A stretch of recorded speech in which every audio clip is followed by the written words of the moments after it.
VR Chat, the next frontier. These are the experiences from Gunter's universe. His continuing mission? To seek out and connect with VR devs and passionate enthusiasts. To discuss theories, beliefs, and rhetoric of all kind.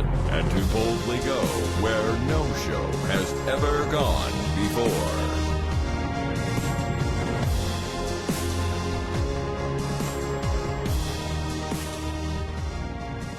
All right, welcome everyone to Gunter's universe. Woo! We have a great turnout, almost I think 30 people or so that's awesome, thank you. Tonight on Gunter's universe, show number 14, I talk with Kevin Williams, founder and director of the out-of-home leisure entertainment consultancy, KWP Ltd. We're going to talk all about the out-of-home entertainment industry and how VR is a part of that. I'm also joined by Mr. Whiskers, who's on the table here, my co-host. How are you doing, Mr. Whiskers? Woohoo! Everybody loves Mr. Whiskers. He's a great addition to the team. And quickly, Gunter's Universe broadcasts live from VR Chat every Tuesday at 9:30, except tonight we started a couple hours early to help make things a little more friendly for the Europeans. So it's great to see more of them in the audience. And join us in studio. Just download the VR Chat client from vrchat.net and just click on Gunter Universe Room, and that's it. And you can watch the show live also from a live stream at hitbox.tv/Gunter444. So now let's go ahead and meet Kevin. Kevin, I'm really humbled and happy to have you here. How are you doing?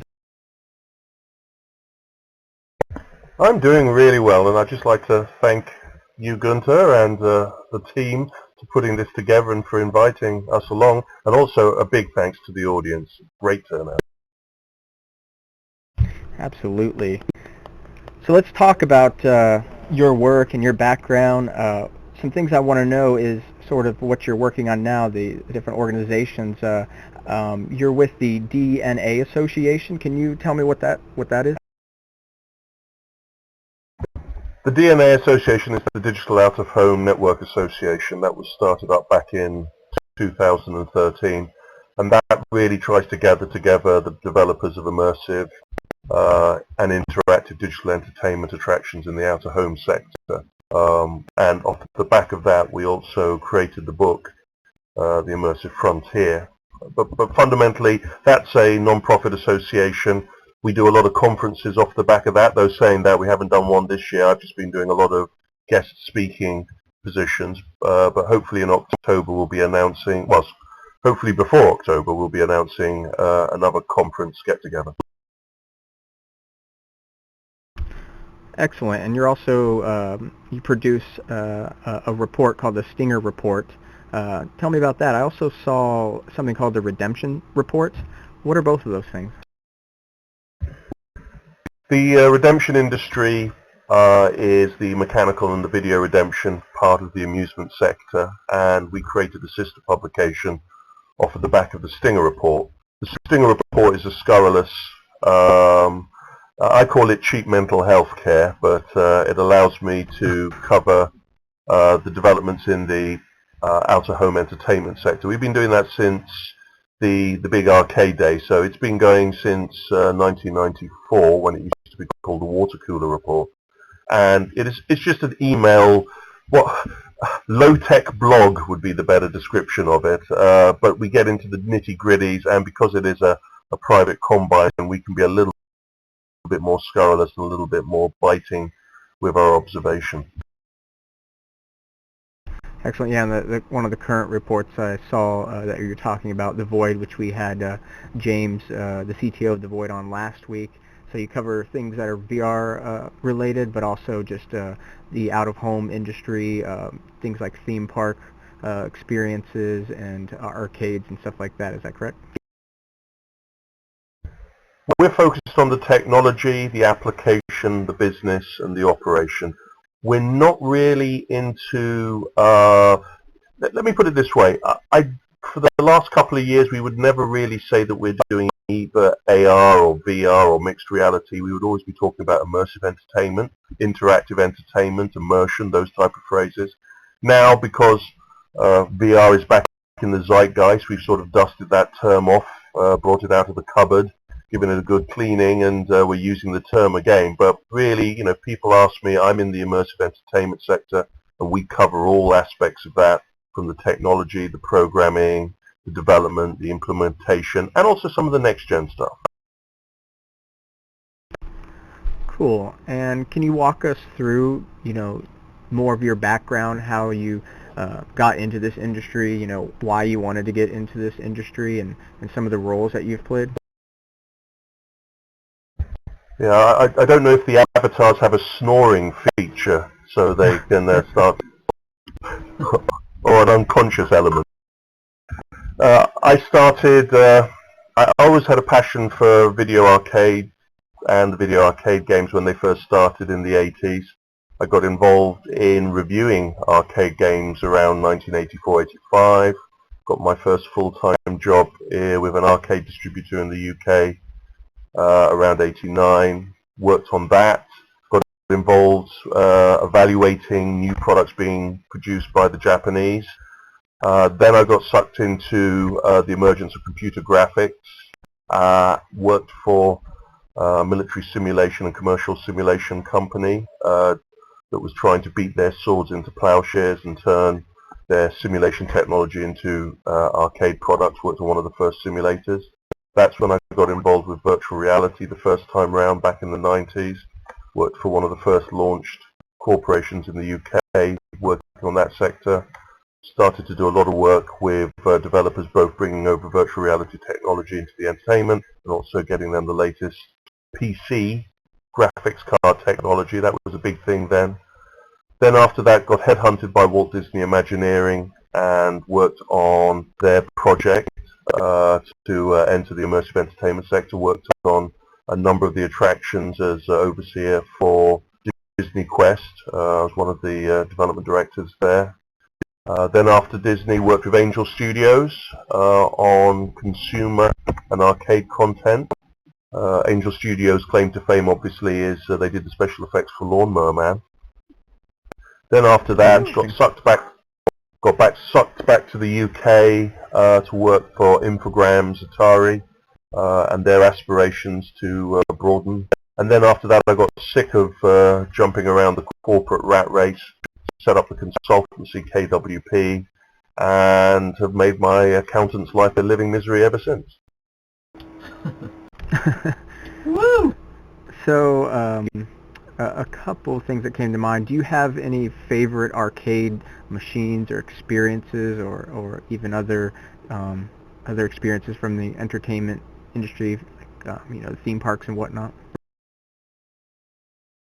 I try not to have favorite games because that starts to force you down nostalgia, and my business is always looking forward towards the next application. But anyone who knows me and would know my old office or my old padded cell at Disney would know that it was lined wall to wall with arcade marquee glass, and one of my favorite marquee glasses was my Battle Zone frontage.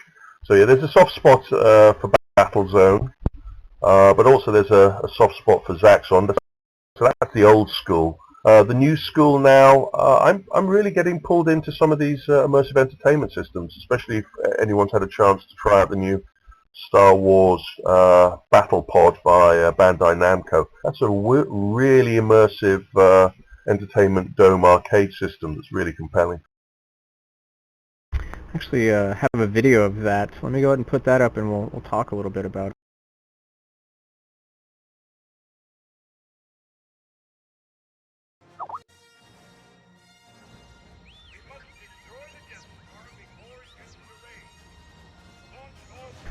So you've tried this experience?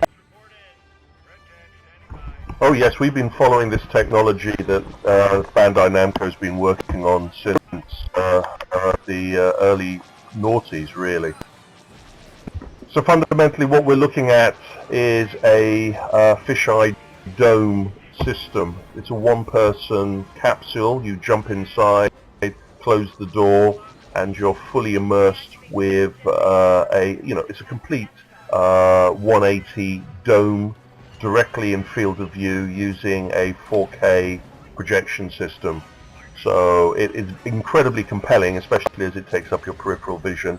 You get to pick from 4 or 5 of the key missions from the original trilogy, and it's just a blast. And you know, a lot of people who've jumped inside keep on drawing that comparison between virtual reality and what we would call a mixed reality or an immersive display experience.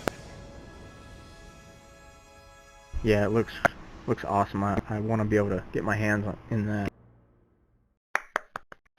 So Yeah. talking about, I remember seeing that trailer, I don't know, was it 6 months ago, and just blown away. Like, that's the exact Star Wars experience that I've been wanting to have in the arcade. So fantastic to see. Speaking of Star Wars, you were mentioning earlier that you helped build the Star Tours experience. Can you talk about that? Oh no, I wasn't lucky enough to build it. I used to work for the company that built the original Star Tours experience.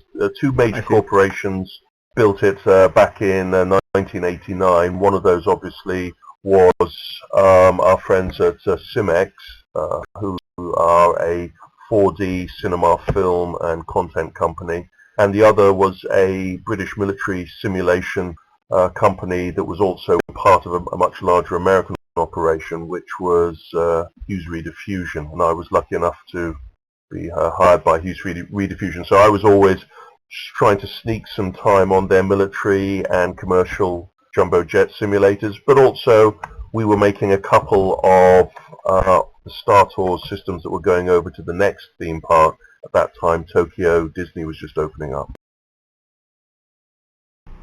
I see. Interesting. You do have other experience with Disney as involvement with Imagineers. What was that like, and can you share a little bit? Well, it was back in the 90s, so the NDAs have come to an end by now. And funny enough, the project that I worked on has just announced that it's going to be closing next year. So it's nice to know that a project some 17 plus years ago that we worked on at Disney had a good long life. I don't know how many of the audience here is familiar with Disney Quest, but that was my baby for a number of years, working along some very talented Imagineers and some game developers. We worked alongside the Disney VR studio, as well as some of the other teams that were independently brought on board. Disney Quest combining both virtual reality systems as well as what I would call immersive entertainment systems, simulators, and also just simple digital. You know, the idea was that Disney Quest was going to be one of a number of facilities at major cities in America. We were talking about 30, and this was really a theme park in a box. This is an indoor theme park that fits into a space the size of a large Macy's, 100,000 square feet, 5 floors. Very similar, the thinking behind it. We call these kind of concepts location-based entertainment. A lot of this concept is also driving the methodology of people like The Void and some of the other companies that are now looking again at maybe creating virtual reality themed entertainment facilities or visitor attractions. Yeah, I'm familiar with Disney Quest. I'm actually just 2 hours south of Orlando. Grew up near West Palm and also attended University of Central Florida in Orlando. And I remember going, I think, in 2000, 2001 or something like that. So it was sort of the only thing like it. It was the only way I could get my hands on, retro arcade machines. Seemed like there was a whole floor dedicated to the old school stuff, which I was seeking. And I believe I got to try an Aladdin VR experience. And there's also on the screen, one of the videos I found from Disney Quest is some other VR experience that I'm not really aware of. Do you know what that is? Is that during your era? Oh yeah, I know what that is. That's Ride the Comics. It is one of the first virtual reality sword fighting attractions ever created. 6 people sitting in a pod, each with their head-mounted display on, and they take on villains from a comic book universe in sword fight. Very immersive. a real groundbreaker for its time, pushed the 1990s technology right to the limit. The individual there's wearing the Gator Vision, or what its official name is the Disney Vision HMD. That's 2 CRT displays as well as stereo audio system, all using a weight relief sort of Damocles wire configuration. So it really was pushing the 1990s technology to the limit. That attraction sadly was closed down last year, but the Aladdin ride that you were talking about, Gunter, which is you slapping on the same kind of helmet but riding a magic carpet through Alabad, that ride has been going strong since the doors flew open at Disney Quest in 1998. So that holds the record as being one of the longest running virtual reality theme park attractions. And I know it sticks in the craw of a lot of people, but that type of technology that you see there, that HMD, has some really good qualifications. It can hold its own with a DK1, even though it was built back in 1998. I believe that was my first experience with VR, and it was awesome to be able to get that in Florida, which doesn't always have the hot spots for this sort of new technology. Well, the Epcot facility has had a love affair with arcades. There used to be the Starcade, the famous Starcade there at the Epcot facility, and most of the hotels have always kept some kind of amusement component. The family audience that they're attracting in the theme park sector do still seem to gravitate towards the traditional arcade, where nowadays most amusement business is done through family entertainment centers and cinema complexes and location-based entertainments. The thing about Disney Quest was that it was an ATP, an amusement theme park based on attractions and digital technology. So it could be, the idea was that we could change it, the content at the flick of a button. But after blowing our way through $90 million to build the first 2 facilities, and the Chicago facility, the sister site for Disney Quest, only lasted in Chicago for just over a year, it was clear to Disney that they had got a little ahead of themselves. They had jumped on the bandwagon before the technology was really capable and cost-effective to do that, and that's why we're really interested in the location-based entertainment sector, to look towards the lessons that we learned with Disney Quest and now applying that to the cost-effective sector that we have now. Interesting. I want to slide over to a project that you're working on with ImmersiveVRelia. You're working on developing a ruggedized HMD, and I believe it's called BlueSky. Can you tell us about that? One of the aspects about what happened back in the 90s when virtual reality first had a go at being in the out-of-home entertainment sector, companies like Virtuality and AWP, AT worked hard at creating their own arcade systems, and in Virtuality's case they created their own head-mounted display the same way we at Disney. We evaluated a lot of HMDs that were available for the military and the commercial sector at the time, but we decided that the requirements we needed, we had to go away and build our own, and that's how the Disney Vision was created.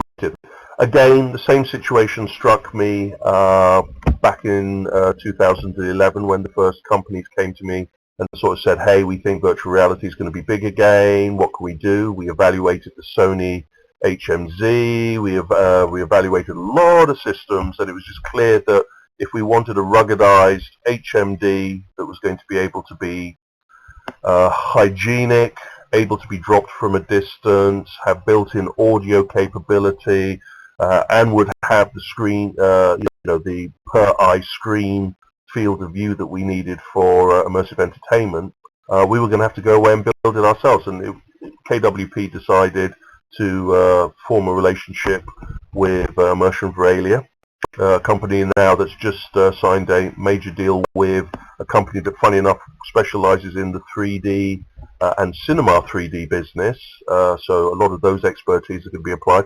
And the BluSky Pro is the creation from this. I have to be clear, KWP is an independent consultancy, so we are able to jump onto a number of projects rather than being tied to one single project, and we're hoping to work with a number of other head-mounted display companies to give them the experience and the information that we have and the leads so they can apply themselves. Sadly, when the ball started really rolling regarding this latest drive, as we like to call phase 4 of virtual reality, there wasn't as much interest from the players then to look at the commercial side, and so we really had to fend for ourselves.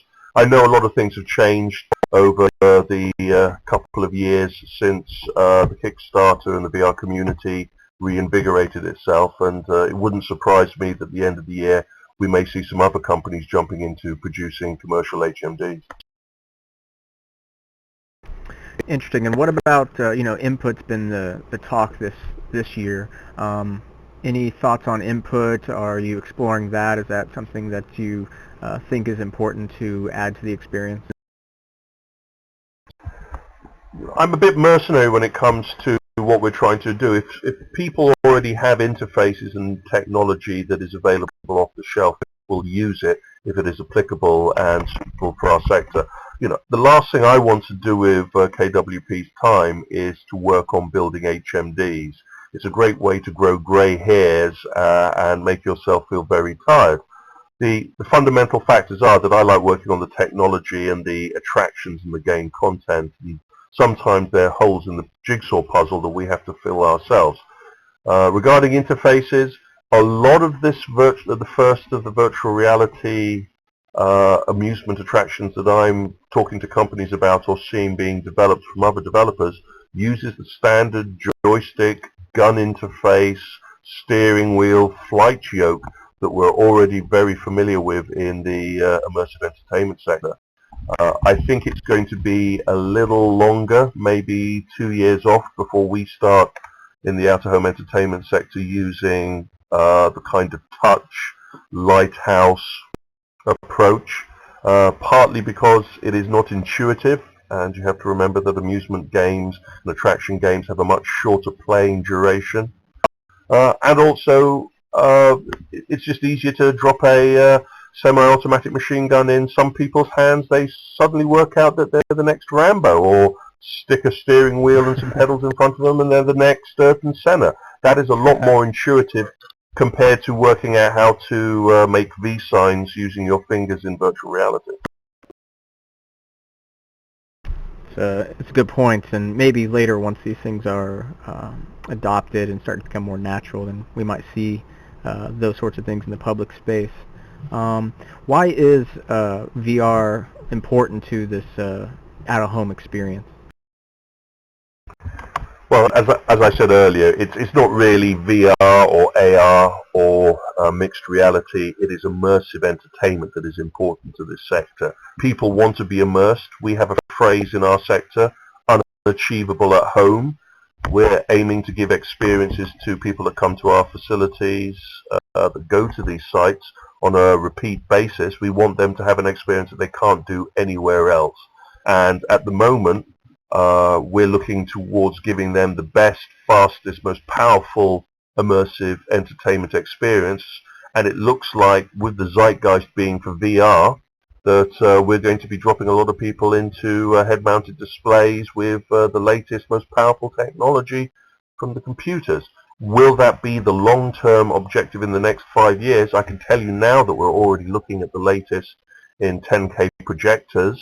So that type of experience you saw from Bandai Namco, the Star Wars pod, just think about what that type of experience would be if you had the whole of that pod turned into a giant projection golf ball. We have to be mindful in the out-of-home entertainment sector that hygiene and comfort and ease of use have to be always prevalent. And one of the aspects we're thinking about is unencumbered entertainment systems. So we're already talking about 3D screens that don't need 3D glasses, and I was looking at a couple of those examples at the CinemaCon conference only a matter of months ago, and we're already talking about immersive capsules, where rather than needing to have a head-mounted display on, that you would get a high-level representation of the virtual environment which you could navigate through without the need for wires and a head-mounted display and audio systems. And those things we call caves, computer automated virtual environments. We've been working on those really since the failure of the last phase of virtual reality, and there's still a lot of people arguing that they think that in our sector we may end up putting more energy behind caves and cove systems than we do in the long term into head-mounted displays. But as I said, I'm a consultant and I can't bet on one system, I have to bet on all. Yeah, I was thinking about the cave systems when you were mentioning the capsule. Those are very interesting, and I'd like to see that in the entertainment sector to try those out as well. Well, we were lucky enough at Disney Quest to have a cave set up. The Pirates of the Caribbean Cannonade experience. I forget what its full title is, but I'm sure if you type in Disney Quest Pirates into YouTube, it will pop up the video I'm thinking of. If not, drop me an email or give me a shout out on Reddit, and I'll send you a link to that. But that uses cave technology, and that was really popular, as popular as the Aladdin attraction. Yeah, I think I found a video here. Let's take a look.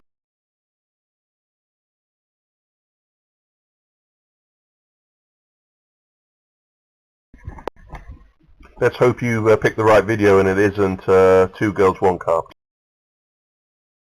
Let's hope too. You never know.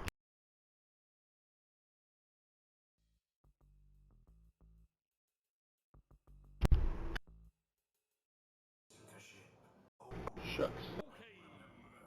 I think I got the right one.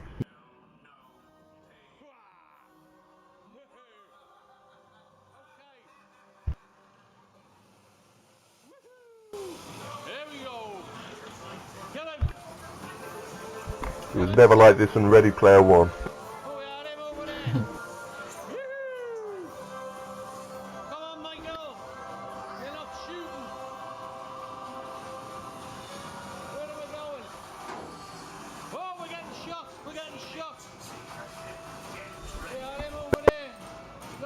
Has there been anybody that gets, sickness from this, similar to what we get in VR with simulator sickness? Well, that's one of the interesting things about virtual reality applications in the theme park and attraction sector.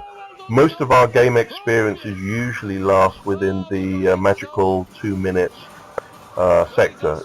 Time to put on the HMD, time to jump on board, get the fundamentals of the game, play the game, get out. Where a lot of the research we were doing, especially at Disney, we were trying to work out what makes people sick. We did a lot of research into sim sickness, a hell of a lot of research. I can tell you age specific, audio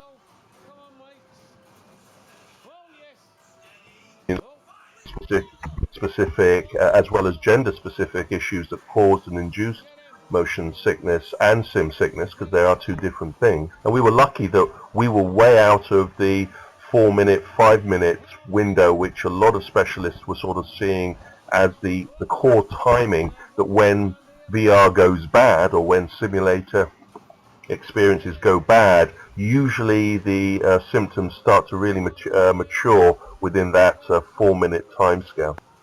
Just so people know what they're looking at, you're looking at 5 screens. I think this is the 5-screen version. There are 3 people working the cannons there, which are simple: aim the cannon, pull the string, and it fires and represented on screen. And then there's 1 person steering the boat. And this game had people competing against each other for Davy Jones's treasure. Cool. The nice thing about this is that it's using 3D. They're using special polar filter goggles to see the 3D effect. So they're not as bulky as the ones that you use in the cinema. And also, the nice thing about this is that it's a completely immersive display and a high-level projection. So it achieves a lot of the things that we couldn't achieve with an HMD then, and which we would find quite difficult to achieve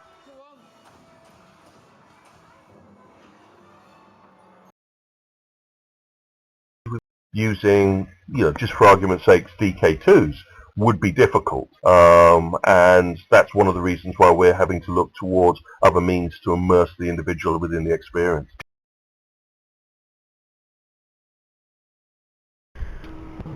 So I have some other videos. The Industrial Light and Magic has a lab kind of sort of tying back into Star Wars. So I want to show that and get your thoughts on that, as well as the Void and other sort of companies out there doing something similar to the Void. So let's take a look at the X Lab.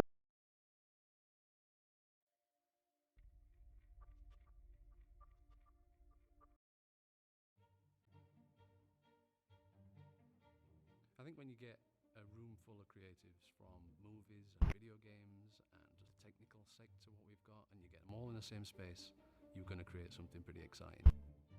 Thanks to the coming of a new generation of Star Wars films, ILM, Skywalker Sound, and One of the nice things about what I was doing when I was with our friends at Hughes Reader Fusion, we actually got a chance to visit Skywalker Ranch and work alongside the Lucas film team. At that time they were developing a immersive Star Wars simulator called the Mirage that was using military simulation technology. This was back in 1993-94. Sadly that project was abandoned, but a lot of the foundations that went towards creating Skywalker Ranch, Industrial Light and Magic, and now the X Labs originated there. Interesting. Into the world in which the story is taking place. Yeah, this is very exciting to see X Labs exploring. Obviously these HMDs, we see Lighthouse there, but the cave system, we see a mocap system. Well, a lot of the people are playing catch up in the film industry. We were lucky at Digital Hollywood, where I was presenting a couple of months ago, to see the latest and the greatest from the big film studios talking about their operations. We have with Lucasfilm their X Lab. We have the VR bunker with 20th Century Fox, and I know our friends at DreamWorks have a very extensive VR setup. These guys in the cinema sector can smell how important immersive entertainment is going to be. We're preparing ourselves to hear how much VR is going to play a part in the next Avatar film and in the next Star Wars film. And these guys are just trying to embrace what works and come up with the language. Again, this is the closest thing that's crossing over into our sector. The hope is that the future for out-of-home entertainment will be near-film experiences, go from the cinema, jump straight into an immersive experience where you play in some of the areas that you've been watching on the big screen. Excellent. And here's the trailer for The Void. Again, I had them on last week's show. Very interesting stuff, very exciting. What are your thoughts on The Void? Well, I don't get to enjoy the experience until September, when I've been invited to come down and have a look at Salt Lake. Utah. I'm really excited that people are seriously looking at location-based entertainment again, that are seriously looking at what was originally called a thematic experience. I don't know how many of the audience and your viewers will remember Battletech and Virtual Worlds Entertainment, but these guys back in the 90s really did trailblaze the idea of an immersive entertainment facility where you jumped in a pod and battled mechs against each other. And really I see The Void as another string or another phase in that application, especially as a lot of the guys involved with The Void come from a theme park creational background. Evermore, the facility that they've been developing in that territory has lent a lot of its skills towards what they're developing here. And again, our friends at The Void have had to go away and create their own HMD, head-mounted display, that is rugged enough and has a high enough fidelity to be suitable for what they want to do in their facility. And remember, you can't just stick an Oculus or a Vive on your head and run around a facility like this. You'll be wiping out a lot of your guests and the machines will come apart at the seams. No, you have to have specialist head-mounted displays and backpack computer systems to keep up with their requirements. Yeah, that makes a lot of sense. Something I didn't even think about was the need for ruggedized, the need for something that doesn't distribute bacteria. Like foam fabric is not going to work very well in that situation. I was at first they're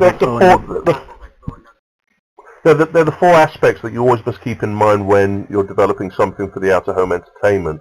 The hygiene aspect, the simplicity of operation, also the quality. One of the things that many people are not understanding when we talk about motion sickness against sim sickness, there are some fundamental aspects of just not the quality of the graphics, not the number of pixels, but just the aspects of field of view and comfort on head and ventilation. These are fundamentals that have a greater part to play with the person's feeling of discomfort before we even get down to, is it 4K display or is it 1080p or how a refresh rate. These are fundamentals that haven't changed since the first day. Are there any other entertainment experiences that are pulling in VR that you're aware of, similar maybe to The Void? So we're lucky to have in Seattle the company behind VRCade. They've just installed a test facility in a Dave & Buster's. This company is similar to The Void, though I think that they've been applying their prototype for a little longer as a startup, and what they're offering is the ability to put on a head-mounted display and a backpack and then go off and either shoot zombies or get involved in shooting or navigating experiences. This is the first of the systems to actually be installed in a public facility, so I think The Void doesn't start their public testing until later on in this year. This will be the first, and there's another company in Australia, I hope they won't mind me talking about them, Zero Latency, who are also working very hard on a very compelling immersive entertainment facility approach. It's interesting that all of these companies are going down the path of having to either develop their own HMDs or enter into relationships with companies creating commercial HMDs. But they're also working on very powerful network game experiences that take place in dedicated spaces. There are also a shed load of other companies that are talking about doing simulators. What you're looking at behind you on the Void video, very well-known company, Max Flight, who develop total immersive simulators. This simulator that they develop, it spins on 3 axes and it can tip you upside down, and it can make you spew like a can of warm Budweiser if they want you to do it. But the real fascinating thing about the technology here is that it is compelling, and what they're trying to do with a lot of our next generation technology is to give you the excitement, the adrenaline rush of a roller coaster, but within the safe and enjoyable environment of an interactive game experience. That sounds like a blast. So I have a bunch of other videos loaded, some that came from your DNA websites, and might be interesting to the audience, so I'm just going to play some of those and we can talk about them.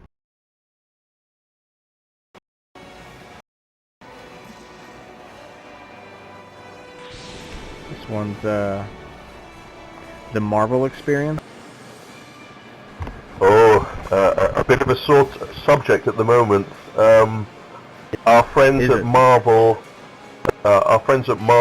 and Marvel Entertainment and a company called Hero Ventures decided to develop a mobile theme park experience using inflatable domes that travelled a number of cities of North America, of the USA. Sadly, this concept is just announced just yesterday that they're going to have to cut short their opening in some other facilities. Their plans to go to Chicago and New York have been cancelled for the time being. A lot of interesting reports about how compelling the experience was, but also I think there's a lot of lessons still to be learned in the application of this type of approach.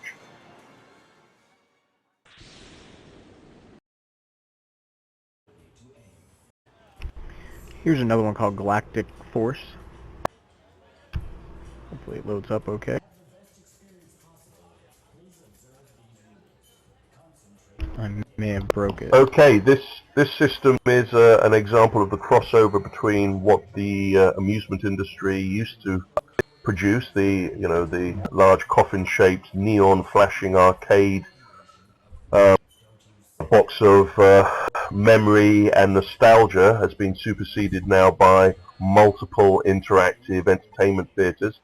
Company Universal Space, real good guys in the amusement sector, have taken their expertise and created this 8-person shooting experience. So the individuals you see there sitting on a motion base, they're looking at a giant curved screen. This particular experience isn't 3D, and this is a prototype system of Galactic Force.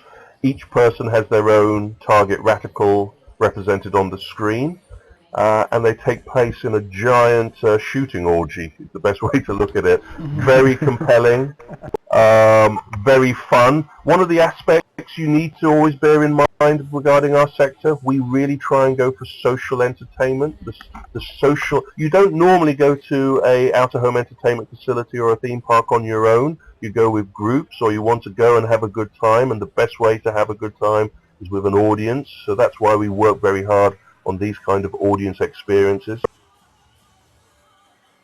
Reminds me of the Men in Black experience at Universal. Something similar. Oh yes, very similar to that. Also, some people will be familiar with Toy Story Bonanza, which is a dark ride interactive shooter. And then, of course, for the older generation that know their arcade history, Namco had a game called Galaxians 3 that was a very popular multi-shooter theatre experience.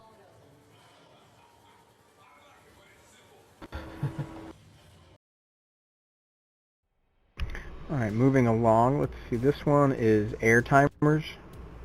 It's an ABC ride. Haha. So this isn't necessarily related in the same way, but when I saw this I just had to show it because it's killer. Oh. Oh no. Oh damn.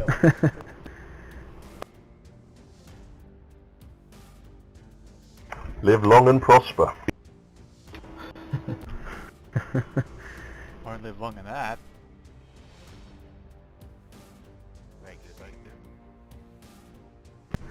I'd do it. Actually, I probably could handle it now as I get older. Looks like it's just a puke machine.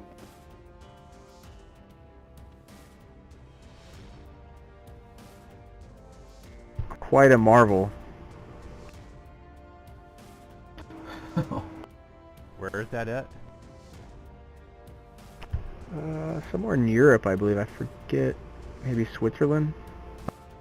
Yes, this sure is it's one of the larger Swiss ride manufacturers. Slightly out of my my business scope, because we're mainly working on the digital interactives, but it's an example of the envelopes being pushed by the technology now. You know, every time I see this attraction, this is a prototype. Well, it's not a prototype; it's a production prototype. They've installed it at a facility. But every time I see it, I keep on thinking of Contact, the sci-fi film, and wondering if they're going to go back in time if they sit in the middle of the system. So this is more related, a killer racing experience. The whole system is moving. This is something I have yet to try as well. Looks like a ton of fun. Well, that is the name of the game. Be it using a head-mounted display or 3 screens or a curved screen with 3D graphics or a holographic field, 3D projection map representation. We've just got to come up with compelling experiences, and as many people like to describe the current audience that visits our facilities, they are the digital native. They've been born on connectivity, broadband, console gaming, and they really want to have a good time when they come to our sites, and it's essential that we give them a compelling and immersive entertainment experience.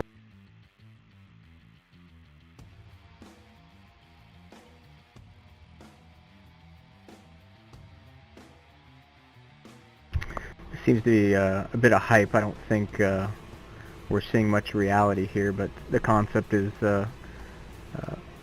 another interesting experience, at-home experience. Not something I could have at home.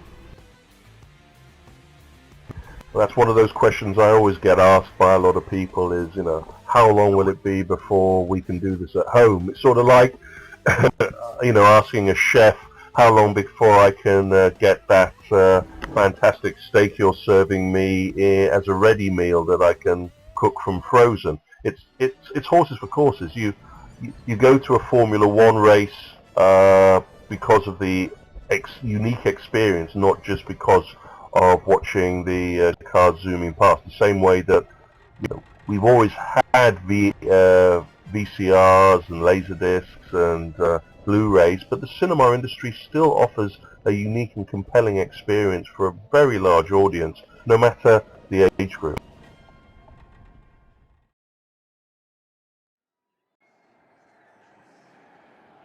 The video is having trouble loading for me. I'm not sure if you're able to see this.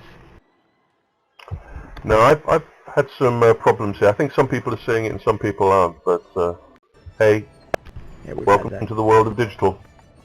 Yeah, exactly. This is the one where it's a virtual VR roller coaster, but they're actually in a real life roller coaster. They're in a real life roller coaster with an HMD on.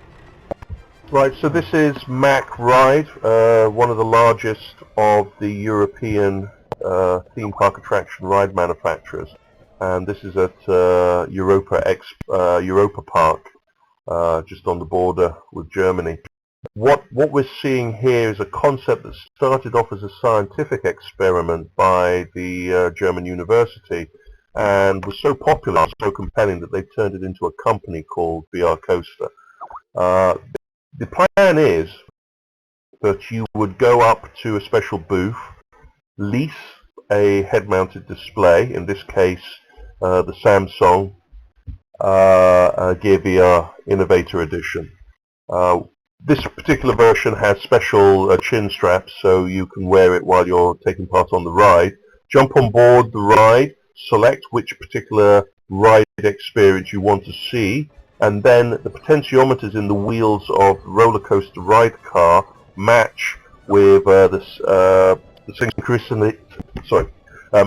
with the synchronization of the system in the HMD. So what you see and where you look corresponds with the motion that the roller coaster ride car is undertaking. It's a really interesting concept. A lot of people have been testing this recently as they're working towards opening the ride up to public scrutiny soon. It's still in an early concept stage regarding the business plan, but a lot of people are looking at this seriously as a new means to utilize established steel rides, but giving them a digital component, a simple and changeable game experience that can add to the experience and give it a brand new high. And the company's even talking about adding a game element into this, where while you're looking around there could be objects to shoot at, and you would have buttons on your on the ride car handles, as well as subwoofers in the seats that would vibrate when you get hit. It's really taking the experience of the steel ride to a brand new dimension. Right. Yeah, it's really interesting. So pulling things back to VR, couple of things. I'm actually curious what you think of the space here, this social VR application that we're in right now and that we are all building. Well, it's amazing to be here. You know, after I was one of the lucky ones to originally read Ready Player One after someone hit me over the head with the book a couple of years ago, and I never thought that I would be sitting here experiencing the metaverse so realistically. Sadly, I can't do it with a head-mounted display on, but this is the next best thing. My hat goes off to the VR community. You know, you have to understand that I am the big bad monster from the corporate world. You know, I work in a sector where originality is also linked to an Excel spreadsheet. But you know, to see such great ideas and such strong opportunities as creating a meeting place for people to interact. And you know, the VR community is a very loving and a very passionate community, and I wish it every power to keep that originality, because I think that is where these great ideas come from. And as I keep on saying to people, the reason I go to so many conferences and I go to so many VR startup and meetup events is I'm a magpie, and I feel that the great ideas that come from the VR community will find their way maybe first into the commercial applications in the out-of-home entertainment market, because of those big pockets that we have in our sector and the ability to throw as much computer power at the problem. I feel for those in the consumer sector because they have to get the best bang for their buck, and that sometimes means they have to make compromises. We in the out-of-home sector like to throw as many horsepower at the graphics problem just to plow through the issues. Talking about the corporate sector, something that we've been concerned with is, you know, our beloved indie developers that are sort of pioneers, paving the way in many ways. But now we're seeing in this last year a lot of the big names in film and in the gaming industry coming in, and we're worried about them, you know, basically squashing the little guy. And even with you know, the community helping bring VR out via the Oculus Rift Kickstarter, supporting that, making it happen.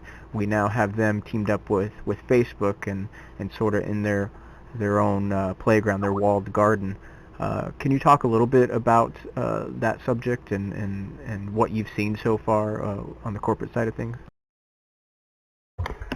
Well, I'm sort of like the vampire trying to manage the blood bank, asking me a question like that. You know, I did come from one of the largest entertainment, the largest entertainment corporation in the world when working for Disney, and I've worked for some other very large corporations. I feel for the VR community. When we were first, back in 2011, 2012, working on concepts that didn't really materialize, but they tried to jump into the interest of VR, projects such as SciShooter. If anybody wants to see a video, I've got some video material of some of the early stuff that we were working on in VR before Oculus started their Kickstarter. And those type of things were being supported by the VR community. It was the great sharing of minds. I remember going a lot to Meant to Be Seen in 3D's forum for advice from the community, and this advice was given freely because everybody wanted to work together. You know, I remember some of the comments that were made at the beginning of the Kickstarter for Oculus about, you know, this was for the community, open source, we were going to drive this together, you know, and it wasn't going to be sold out. But the reality of business had to take over. The same way that Sony has always had a foot in the camp of virtual reality, even though sometimes they call it 3D viewing. They've always, you know, dabbled in that technology. And for it to be applied for the mainstream, for everybody, you know, the dream to have everybody accessible to virtual environments means that the corporates have to come in, I'm sorry to say. For me, it's uncomfortable because usually when the corporates come in, I usually go out. I'm lucky enough to be involved in projects that mainly get to an R&D stage before they get taken over by the major corporations, and at that point they don't need consultants. They have enough of them of their own, and I usually have to back out licking my wounds. But here I think a lot of people had aspirations that it was going to be different, how virtual reality was going to be. You know, I feel for people like Omni, I feel for people like Control VR and Sixth Sense. It must be very hard to play in this universe when you're looking at the Microsofts, the Facebooks, the Sonys tromping around. And hopefully these wall gardens will learn to live with each other. Once we get past March, February, March, April, May 2016, a lot of the hype will have to be replaced by reality. A lot of the speculation will be moved aside for the realities. We will get to see how these systems work. We will get to understand how much the PCs will cost, how much the content will cost. And at that point, I get the feeling that there's too much momentum. No matter if our friends in the corporate high towers mess it up, there are too many DKs out there, there's too many cardboards out there. I think the community, whatever happens, there will be an undercurrent community, and anybody that knows their history will remember that this was exactly the same with when the microcomputer sector first started up. It first started up as the garage-based business with Steve Jobs and all of the guys in the Californian sector working together in clubs and meetups, soldering by night, exhibiting by day. And then sadly the big corporations jumped in, took control, and we have the situation of Apple and Microsoft. But that undercurrent of microcomputer love still continues to this day, and those guys have achieved much more than some of the biggest corporation R&D panels. Yeah, I wish I knew what to do to give more power to the indies. I guess just continuing to be the loving community that we are and continue what we're doing, I suppose. Stop them kickstarting, get together some investors, create maybe an investor community that has some rules and regulations, maybe get some trade associations. Our friends at the ITA, Neil and his guys are talking a lot of sense about the standards and the structure of a community. You have to protect yourself against the wall gardens. A lot of people have given a lot of sweat, yourself included, have put tons of time in, where if this was being monetized by a corporation, the accountants would have kicked your door in and cut your credit card in half by now. They don't believe in that type of system. And I know I'm generalizing. There are there's different corporations and there's different mentalities. But what we're talking about with the consumer games and the consumer electronics sector, it's a very hard-nosed industry. And as soon as those guys take a control, it changes a lot of the roadmaps that we were originally expecting where the VR community was going to go. But again, as Oculus has pointed out, they wouldn't be here. We wouldn't be sitting here. I wouldn't be sitting here if it hadn't been for them biting the bullet and going to the biggest pocket to get the biggest bang so they can get their concept out to the biggest audience. Great, this is great. I want to open things up to the audience for audience questions. Hopefully some people have some on their minds. Go ahead and just throw some of your questions out there if you have them. We'll give people a little bit of time to... I had a question. Sure. That's EvolvedAnt. Hey, I was curious on how you felt or your opinion on Disney Quest being closed in 2016 and replaced with a NBA experience. Oh, you don't have to turn the knife, don't you?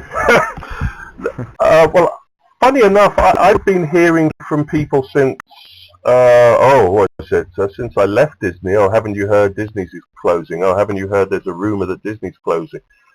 Disney Quest has gone on a lot longer than I thought it was going to be able to go on without the investment that was needed to keep it at the cutting edge. I mean, they literally had to go around scrounging silicon graphic computers from, weird and wacky research sources just so that they can have the right amount of spare systems to keep Aladdin going. And one of the reasons, sadly, why Ride the Comics had to be closed down last year is because they just couldn't find the spare parts to keep multiple HMD systems going. I'm sad that it's closing because I would like a lot more people to have seen it at its heyday, to have got the bug that I got out of developing that kind of concept. But I'm really happy to see projects like The Void and the others coming along that will hopefully take up the trophy, the mantle, the torch, and run with the concept and look towards what the next generation of the amusement theme park should be really like. Good question. Anybody else have questions? Yeah, I got something that sprang to mind. Yeah, Claw, what's up? Okay, so I know the Aladdin VR has been around for quite a while. I've always seen it like on the Discovery Channel when they show little like documentaries about that, and that's long before most anybody has ever had a chance to see VR. That's happening now because of all this stuff. But I'm just curious, like, what was that VR like? Say compared to the Oculus. Well, let's give the history lesson to those individuals that haven't had a chance to see the YouTube coverage of that. I think the History Channel YouTube one's up there. There's also a video I know of the actual original experience being utilized at Imagineering's facility in Glendale. What happened was that during what I like to call the second phase of virtual reality, early 90s, when VPL and NASA and other companies were putting investment into this weird synthetic visualization technology, Disney, who is always on the cutting edge of evaluating new technologies and applications and presentations, they started a team up called the VR Studio that put together whatever technology was available to come up with representing a compelling virtual experience using this tech, and they decided to base it on a film that was in development at the time, Aladdin, and they came up with the HMD that you've just seen, and a special joystick configuration to simulate riding a magic carpet and using the latest silicon graphics, supercomputing graphics power at the time. But at that point, this is around 1994, they didn't have a clear plan of how they were going to place this in front of the audience. Was it going to be a theme park attraction like Star Tours, or was it going to be a specialist location-based entertainment facility?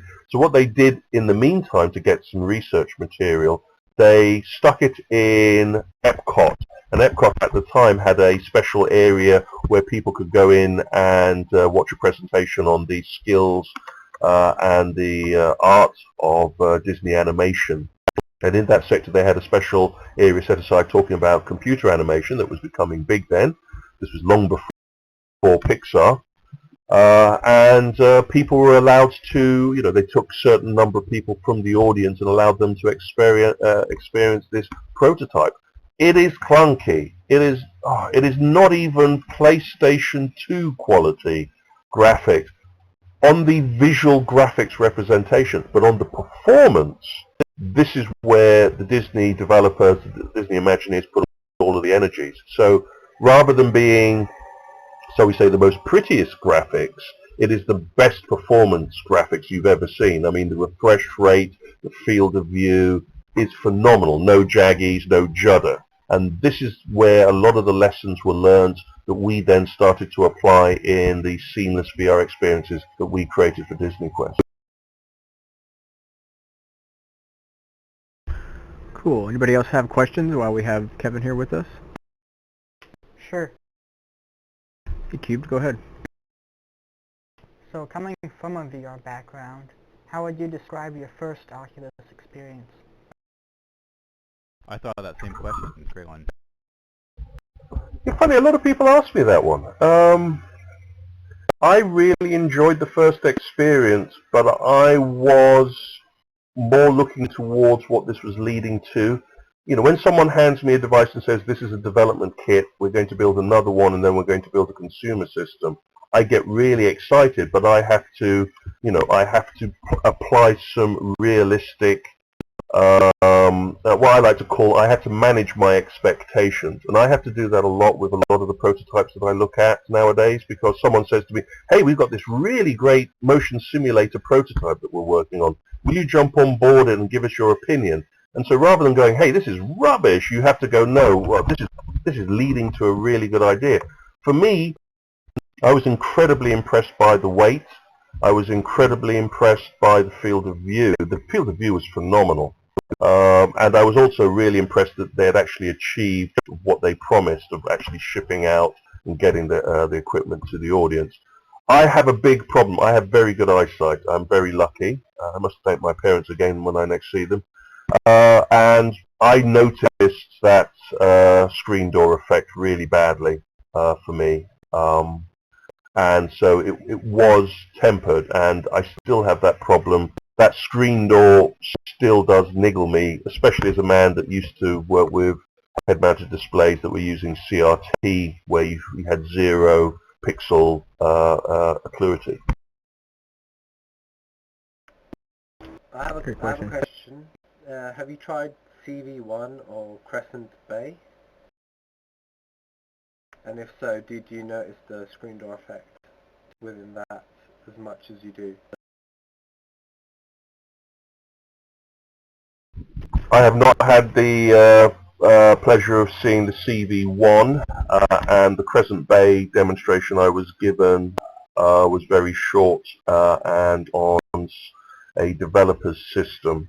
The same with my Vive demonstration. I had a chance to see the VR room demonstration with the prototype at Valve last year at Steam Dev, but my my Vive demo, my HTC Vive demo was actually meant to be scheduled when I'm flying to Chicago, so I'll be doing that when I come back, because I'm interested to see about this presence, and you can't just do that by slapping the head mount on and having a quick look around.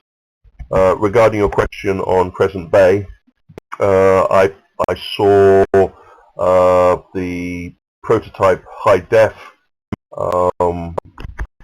dev kit after DK1 to Cescent Bay, and then, as I said, I haven't had my proper CV1 experience yet, prototype yet.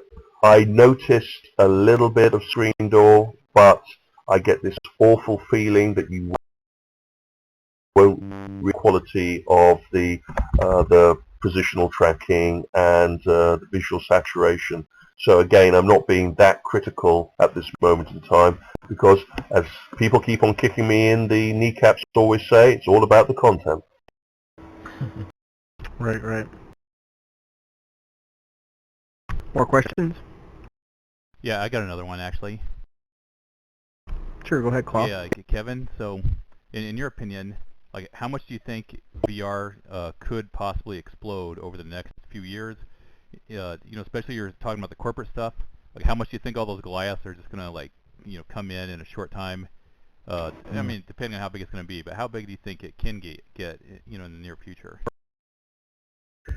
I really think that the commercial entertainment side is going to be huge, but you'd expect me to say that. The reality is, a lot of debate about that question. well, one of the aspects why I think it could be quite big, and you know, it is not going to be the numbers that the consumer game sector will be, but it will take the consumer snowball at least 2 to 3 years to get the full momentum up before we're treating head-mounted displays the same way we treated PlayStation 1s and PlayStation 2s and and Nintendo consoles. In the meantime, there is a strong possibility that there will be three types of approach in the out-of-home entertainment market. There will be the theme park style approach, which is the big wow factor, which has a limited number of installations. Then there could be the location-based entertainment market, such as the Void and other facilities and shopping mall style installations. And then there's this third and fourth side. The third side for me is the large local area network approach, the cyber cafe, the LAN sites, the cyber cafe center, where people who can't afford the $1,000 PC but want to get their feet wet in virtual reality can go to these sites and try out the latest games and meet up and have compelling experiences. And that could be the regeneration of the arcade approach.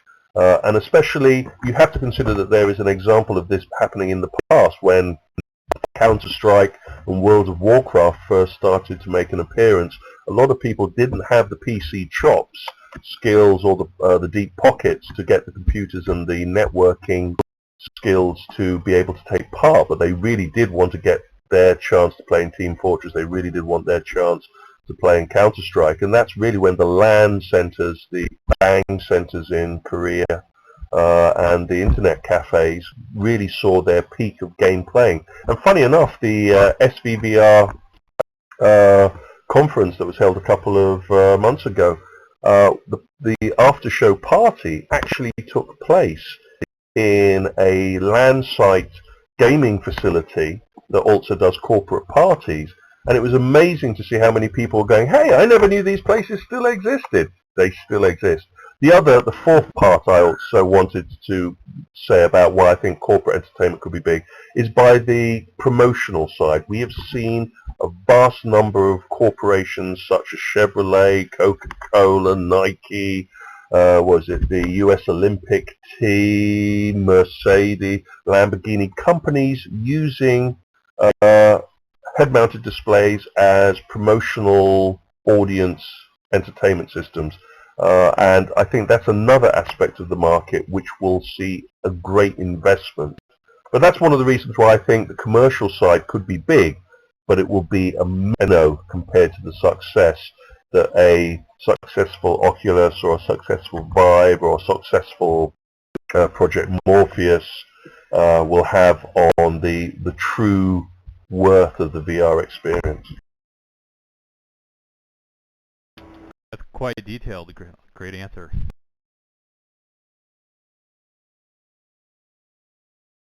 I have a question. Please. Do you think that there will be a point in time where virtual reality will be powerful enough to create an experience that would rival the experience of visiting a theme park such as Disney World, or perhaps being able, perhaps for Disney to create their theme park as a full multiplayer virtual reality experience? The argument about the ability to create a pure representation of the experience you get at a theme park, but through a virtual reality approach, is that the best way to look at your question? Yes. I don't think I will live long enough to see the ability for that to happen. I still question whether head-mounted displays will be the best way to represent a true presence, a compelling long-term presence. You have to understand, the first ever head-mounted display that I ever wore was back in the late, 1993, and this was a military system that wasn't pushing pixels into my eyeballs. It was pushing laser light. It was using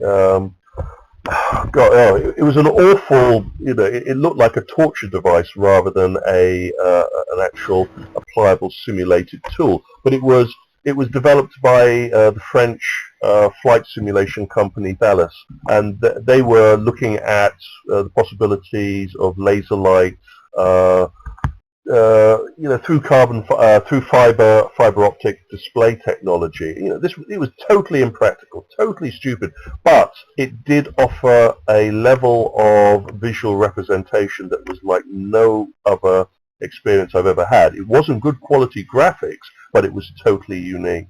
And that's the type of level of immersion that you're going to have to create to be able to capture the sunlight, the trees, the smell, the whole experience of wandering around a theme park, as well as the other aspect of the social inclusion. We're very lucky here, and it's one of the things I said to Gunter just a few minutes ago. It is great to be in a socially inclusive experience. So much virtual reality is solitary, purely because it takes a lot of computing power to create a good representation.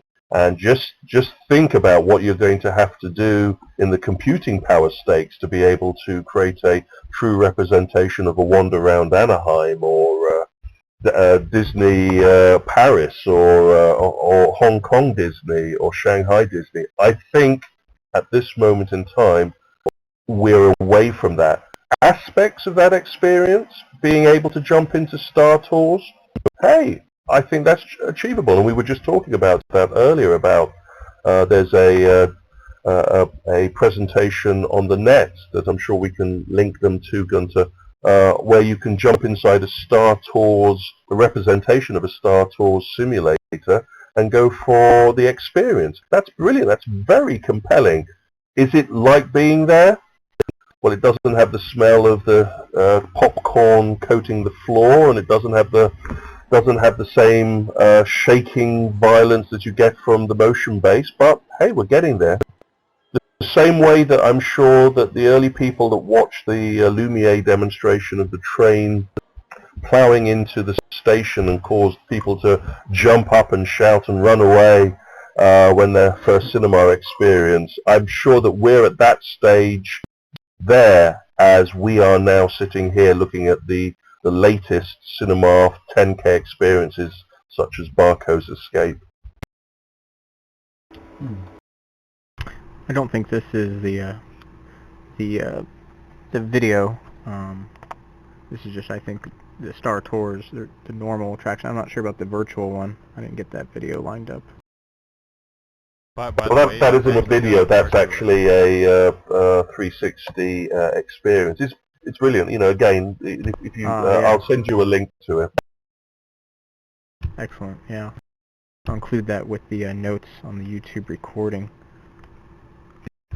You mentioned the Barco Theater. I'm gonna have Ted Shalowitz, who works for 20th Century Fox, and he's also in the entertainment space. His title is Fox's Futurist, and he's exploring all these things as well. So I'll be interested to talk to him in 3 or 4 weeks. We were lucky enough to have some of their guys at the Digital Hollywood event back in May. We have another Digital Hollywood panel session at this 2-day, I think it's a 2-day event in Marina del Rey in October. But these guys are really on the cutting edge, and if you haven't, again, I will send a link to Gunter of the it's called the Barco Escape, and it uses 3 projected screens for the audience. It's really a very immersive representation of the cinema experience, and it's just received the support of Brockheimer, that he's going to, his production company is going to be producing a number of yellow explosion type films to go on to that giant screen presentation. Some people call it,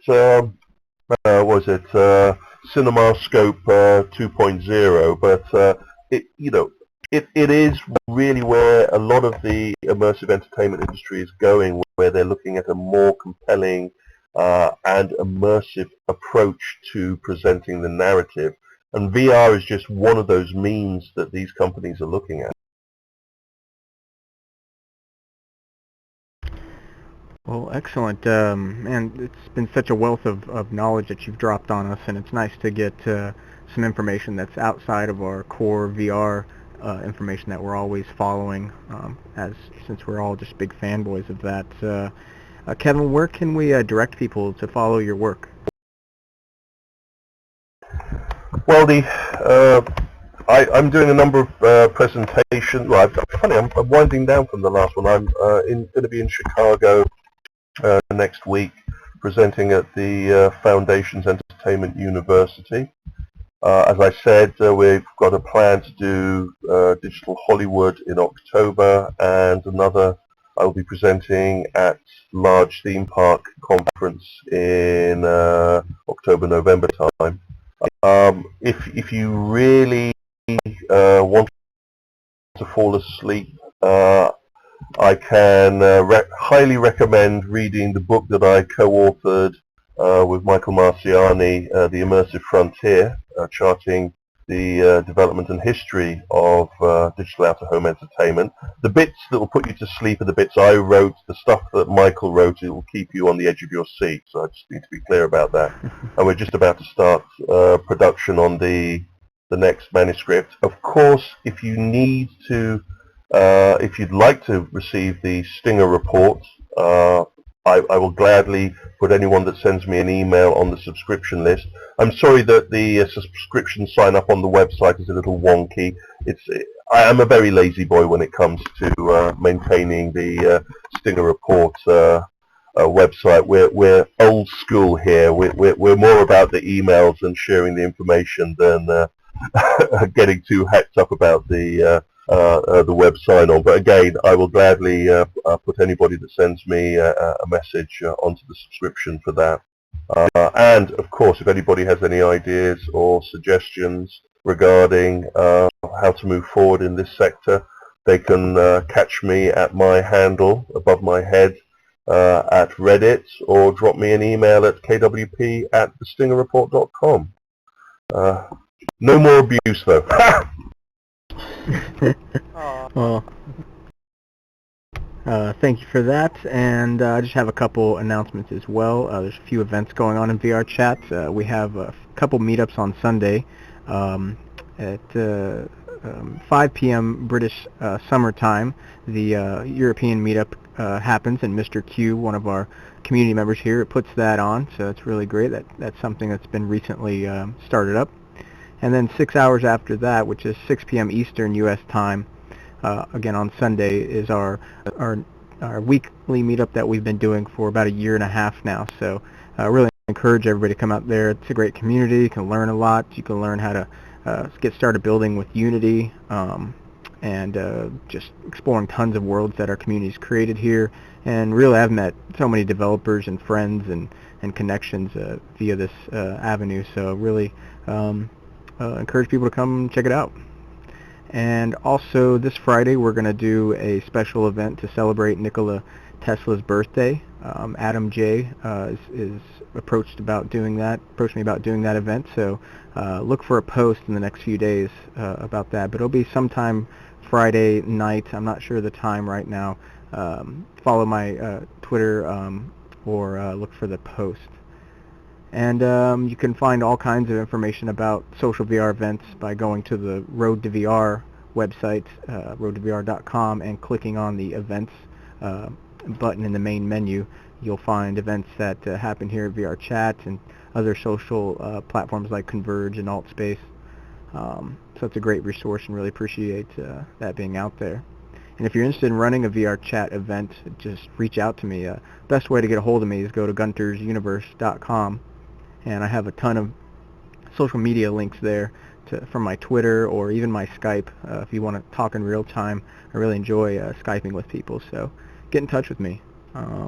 Next week I'll have Ron Millar. He is one of the first 10 people that started Blizzard. He designed Lost Vikings, an old Interplay game that Interplay turned into Blizzard. He also worked on Warcraft 1 and 2 and Diablo 1 and 2. It's a very interesting guy. I met him over in Converge a few weeks ago, and it was just a cool time. So looking forward to having him out. And following that, Tuesday I'll have a meetup panel with Carl Krantz, the SVVR organizer, as well as Jeff Bale, who organizes the Boston meetup, and I think Cosmo from VRLA will be joining as well.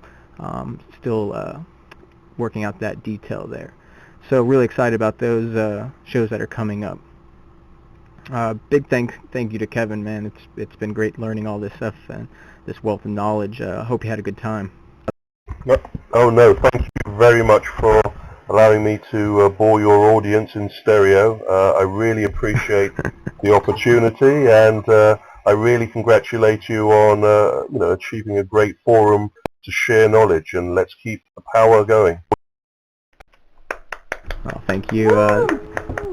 Yeah, and thanks to everyone here. Right, this is why I do it, why it works. It's a great audience, and thanks to everybody that watches the YouTube video and the stream, and everybody that's helping out with the production, and the developers of VR Chat, and just all my friends here. Really appreciate the support. And that's it. Please join me next Tuesday for episode number 15, 10 p.m. Eastern, 7 p.m. Pacific. That's it. Good night, everybody.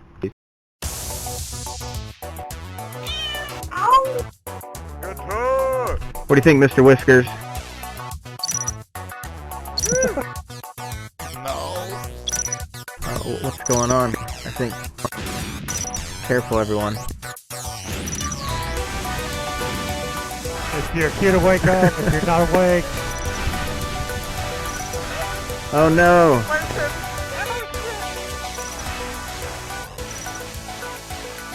What?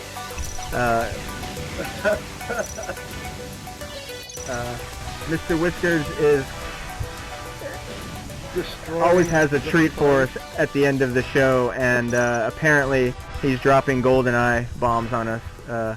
Kevin, I don't know if you have blown to smithereens, but Mr. Whiskers always plays some sort of gag. I'm still surviving.